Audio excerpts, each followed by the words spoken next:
And so, yeah, it was kind of something that I had wanted to do, but then once the reality struck, I was like, I don't know that I can bring someone else's kid to come in and take care of.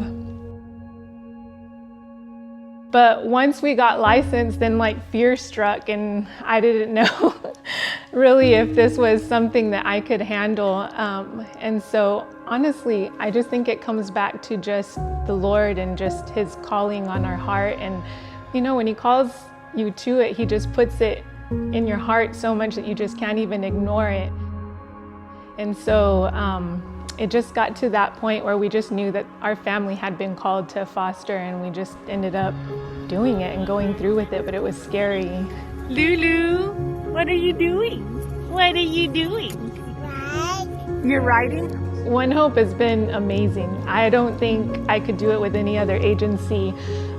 We had a baby prior to Anaya, who we just recently adopted, that we didn't get to keep. And you know, it's always, reunification is always the end goal of it.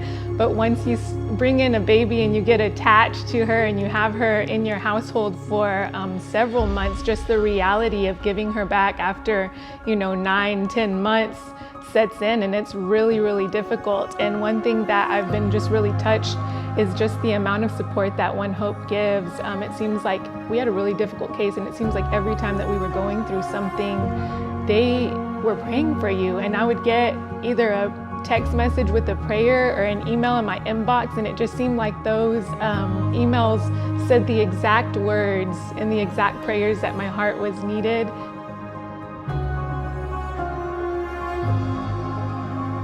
You know, I think it just comes back to having a really good support system around you. And I'm not even just necessarily talking about people, and I'm also talking about just a relationship with God, just being in your word, because there's just times where you're just exhausted. And when you open up your Bible, He has a way of just refreshing your spirit.